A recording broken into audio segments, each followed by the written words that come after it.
Hi friends, இன்றைக்கி நம்ம வீட்டில் பச்சை பயிறு சாதம். இது ரொம்ப டேஸ்டியாக இருக்கும், ஹெல்த்தியாகவும் இருக்கும். பச்சை பயிறு சாதத்துக்கு ஆம்லேட்டும் அப்பளமும் நான் செஞ்சுருக்கேன். நீங்கள் எந்த காய் பொரியல் வேணால் செய்யலாம். இந்த பச்சை பயிறு சாதத்துக்கு எல்லா வகையான காய் பொரியலுமே ரொம்ப ரொம்ப டேஸ்ட்டாக நல்லாயிருக்கும். இதை கண்டிப்பாக ட்ரை பண்ணுங்கள். இது ரொம்ப ஹெல்த்தியான சாப்பாடு. இதை செய்கிறதுக்கு ஃபஸ்ட்டு நம்ம ஒரு மசாலா ரெடி பண்ணிக்கலாமா?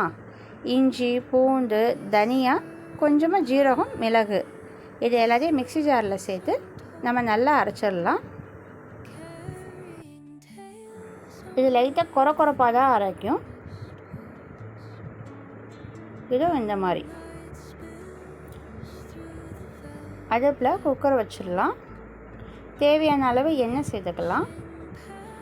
எண்ணெய் சூடானோடனே நம்ம ஃபஸ்ட்டு கடுகு சேர்த்துக்கலாம். கடுகு பொரியட்டும். 2 வரமிளகாய் சேர்த்துக்கலாம்.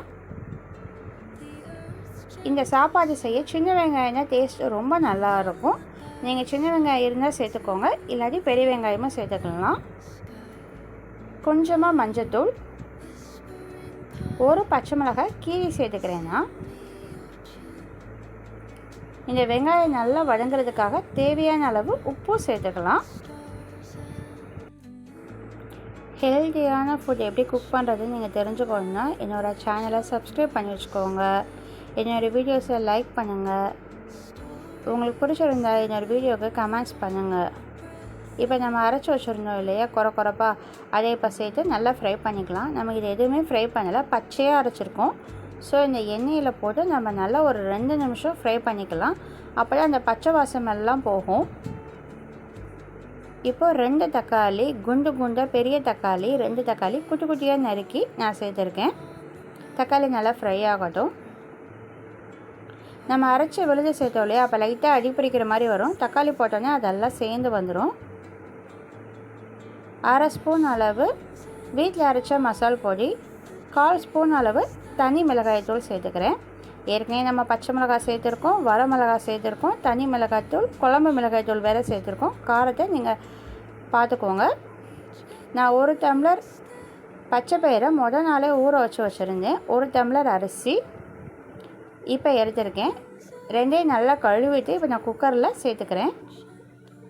இது எல்லாமே நல்லா மிக்ஸ் ஆகிற மாதிரி நம்ம நல்லா கிண்டி விட்டுறலாம். 1 டம்ளர் பச்சை பயிறு, 1 டம்ளர் அரிசிங்கிறப்ப 2 டம்ளர் வருது. நம்ம 4 டம்ளர் தண்ணி சேர்த்துக்கலாம். 4 டம்ளர் தண்ணி அளவு கரெக்டாக இருக்கும். நல்லா குழையாமல் கீழே அடிப்பிடிக்காமல் சூப்பராக வரும் இந்த சாப்பாடு. நல்லா மிக்ஸ் பண்ணி விட்டு இந்த ஸ்டேஜில் உப்பு கரெக்டாக இருக்கா நம்ம செக் பண்ணிவிட்டு குக்கரை மூடிடலாம். கரெக்டாக 2 விசில் விட்டால் போதும். பச்சை பயிரும் சாதமும் ரெடி ஆயிரும். இப்போ நம்ம குக்கரை திறந்து பார்க்கலாம். ஆஹா, என்ன மனம், நல்லா இருக்குல்ல பார்க்கவே.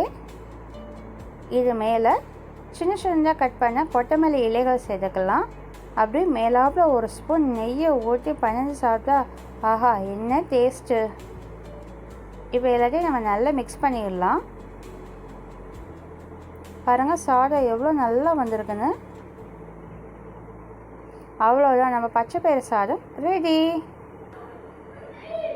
கண்டிப்பாக ட்ரை பண்ணுங்கள். Thank you all.